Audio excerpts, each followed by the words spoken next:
Hey guys, how's it going? This is Wedge here, and welcome back to the channel in 2019. Today I'm going to go ahead and bring you one of the 4 reviews that I had promised the other day. And I decided to go ahead and start it off with this particular headset, which is the Arctis 3. Just because this has been one that a lot of people have been asking about. A lot of people have been asking me to compare, give my own personal opinions and whatnot. So we'll start off with this one so that hopefully this can help you guys out. So if you have any of those gift cards still laying around, you haven't made that purchase yet, you haven't decided what headset you want to get, maybe this is the one for you. Now, I got this headset for Christmas. So I've had some time to play around with it and everything. This is one I specifically asked for Christmas, just so that way I could kind of get a hands-on with it, do a review on it and everything else. And I'll be honest, I've been very surprised, very, very happy with this headset up to this point. I had an Arctis 7, the older version, not the 2019, but the older version, that I had bought for a discount at Bargain Hunt. I think I got it for like $72 or $74, something like that, which was a great deal. It was the wireless one. I did not try it on PC because I do not game on PC, but I did use it on my Xbox and I did use it on my PS4, primarily on the PS4 because of where the wireless still worked via the USB and everything. So that was pretty cool, the fact that you could have a wireless headset, and for the price I got it at was a really good deal. The problem that I ran into with the Arctis 7 was that it was way too quiet. Plugged in, wireless, even through the Xbox controller, the sound was just very subtle. It was very muted. There wasn't a whole lot of sound separation between the channels. It didn't have a really good mid and low frequency. It had a lot of treble, but not a lot of good mid and low. So with that being said, I ended up returning those actually, and got a different set of headsets. If I'm not mistaken, that's whenever I got my Cloud Alphas actually. So anyway, so I took those back. I'm not saying that was a terrible headset. It's just on console for that particular model, it was just too quiet for my taste. I understand that on PC that problem is rectified because you were able to go into the game series, whatever program they have, software, and customize it and save it to the headphone and all that, yada, yada, yada. But you couldn't really do that on console, so it was a no-go for me. So fast forward to this year, or, well, technically last year, but you know what I mean. And Steelseries released the Arctis line, which looks identical to the old ones for the most part, except for they are labeled as the 2019. So this is the Arctis 3. This is the cheapest out of the bunch. This one retails typically for $79.99. Full disclosure, around Christmas time, and I apologize for not notifying you guys about this, but around Christmas time you could get this thing for as low as $40 through Amazon. Best Buy had it for $45. This particular model for me, I think I got this one. I got the gift receipt, so I want to say it was like $49. So not much higher. So $50 for this headset. For that price, this is a steal.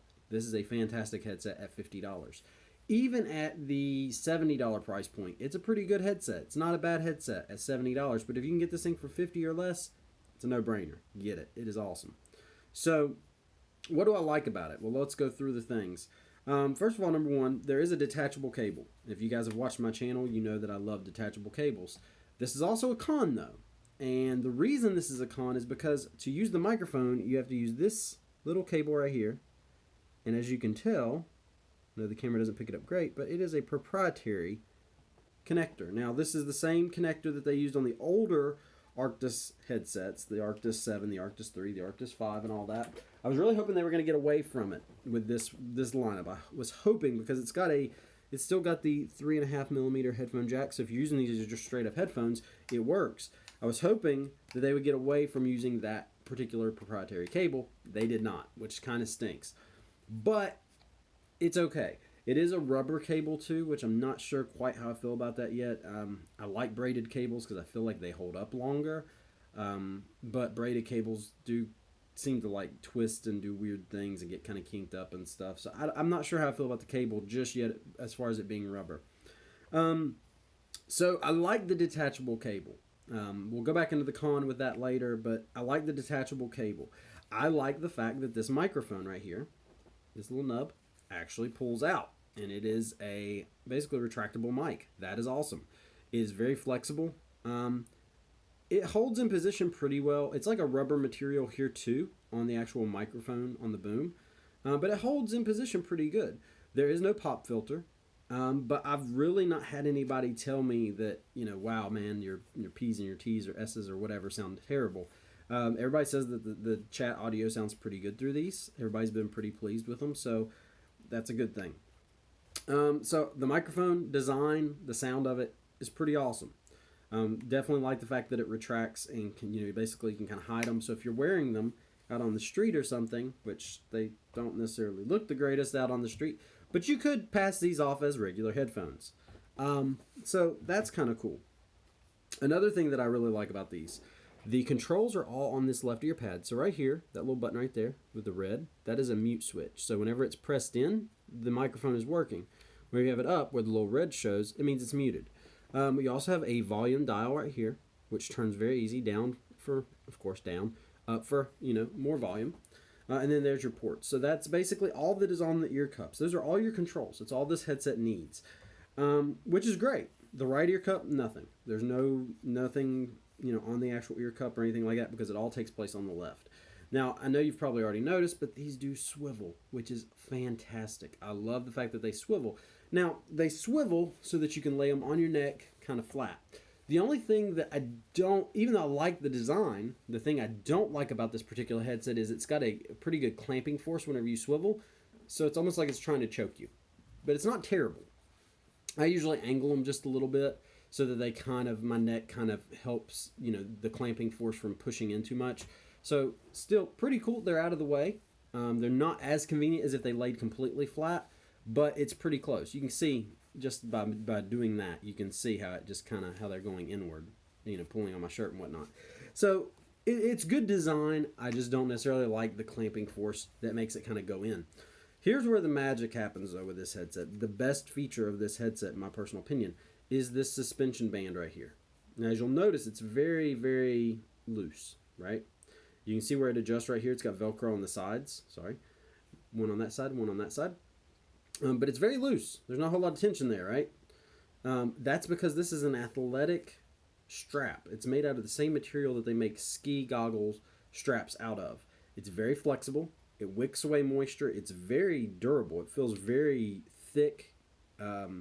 Not overly thick, but it feels like it's high quality. It's not going to break anytime soon. You could wear it for long periods of time and it's going to be fine.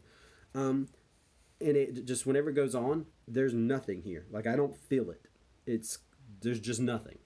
On top of that, the ear cups are so light because they don't have a whole lot built into them. These almost feel hollow. Whenever you actually feel the plastic, it almost kind of feels cheap. That's by design because these are extremely light. So whenever you put them on your head, they just, they disappear. I can wear these for hours and hours and hours and hours and have absolutely no issues. On top of that, the ear cups themselves are thicker than the older versions. So the older versions, a lot of people had a problem or complained about the padding being a little thin so that their ear actually touched inside where the driver is. These do not have that issue. These are very thick. They also have an athletic material here. It's like a wicking away material, so it's really soft, but it keeps your ears nice and cool. Surprisingly, it also does a pretty good job at noise cancellation. Now, it's not going to do as good as a leatherette or something like that, but that's by design. Leatherette is going to do better with noise canceling, but it's also going to heat up your ears a lot more. These are still going to noise cancel to a degree, but they're not going to get you full closure, but they're going to keep your head or your ears from getting hot. So it's a trade-off. There's no perfect material that's going to do both. These do a pretty darn good job, though. The drivers sound really good. The actual padding is actually angled, it looks like, it gives the illusion of being angled. I'm not 100% sure that it is, but it gives the illusion of it because it seems like the back is just a little bit thicker than the front is. But needless to say, they fit perfectly over my ear. My ear doesn't touch the inside to the driver. They're very cushioned. If I'm talking louder, it's because it's a lot harder to hear with these on. So just to kind of give you guys an idea of what it looks like whenever I've got the mic out, basically I usually position it about right there. That's perfect for me. Now, one of the things that I don't like about this headset is this. even though I love the suspension band, I feel like the older models stayed a little bit closer to my head. Like I felt like they were maybe suspended like that much, whereas this one is quite a bit. Like I would not wear these out on the street. That's just me. They just kind of look goofy in that regard. I didn't buy these to be out on the street, to be honest. Now, if that's what you want to do, that's completely up to you, and you can totally get away with these being a everyday headset or headphone. I don't do that because that's basically what I utilize my Beyerdynamics for.